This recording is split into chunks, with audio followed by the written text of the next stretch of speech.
Ang 52 anyos na si Tatay Joel, araw-araw pumapalaot sa kanyang balsang yari sa pinagtagpi-tagping styrofoam.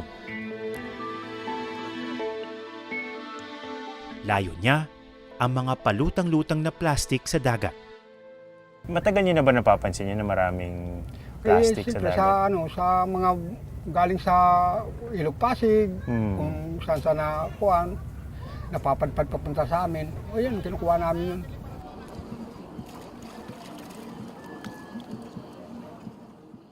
Ang mga plastic na ito, kapag naipon, pwedeng ibenta ni Tatay Joel sa mga junk shop. Maganda yun sa dagat ka, kaya sa dagat, walang mayari nun, kundi kami lang.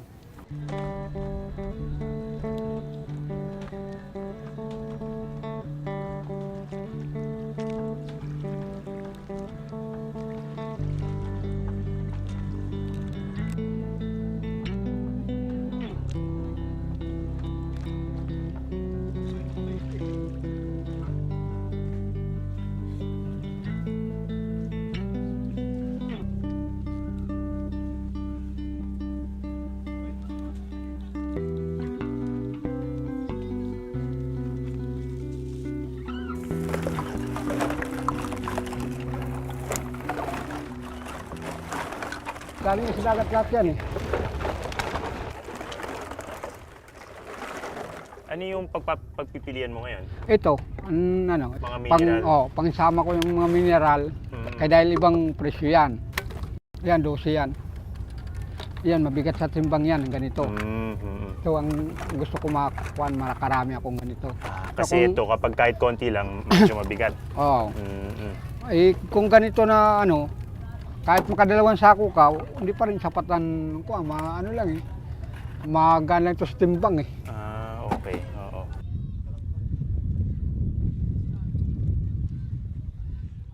Hindi lang si Tatay Joel ang nangangalakal dito.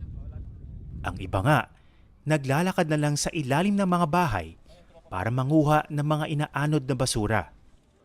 So, para po sa inyo, marangal na hanap buhay ito? Marangal lang hanap buhay na yan. Hindi yan illegal.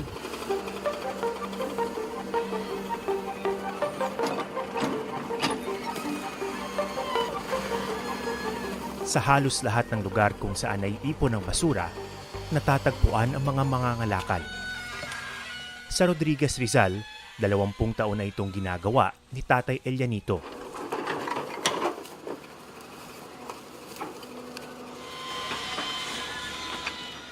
Mahirap at delikado ang sitwasyon sa dump site. Katulad namin na mahirap, ay nagtsatsaga na lang dito sa basura.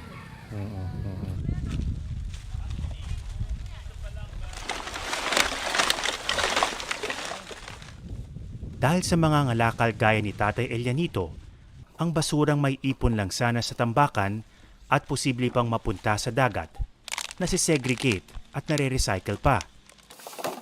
Yung basura po na itinatapon ng mga tao, kung halo-halo, wala nang ibang naghihiwa-hiwalay nun kundi kayo, yung mga nagkakalakal. Kami na po. Oo. Yung mga anak ko naman po nagpipili. Yung pagdating ko dito, pag itinabi ko na doon, sila na magsisegregate. Malaki yung ibabawas sa plastic na napupunta sa mga dagat. Opo. Naiipon namin. Tapos, i-deliver sa pabrika, tutunawin din.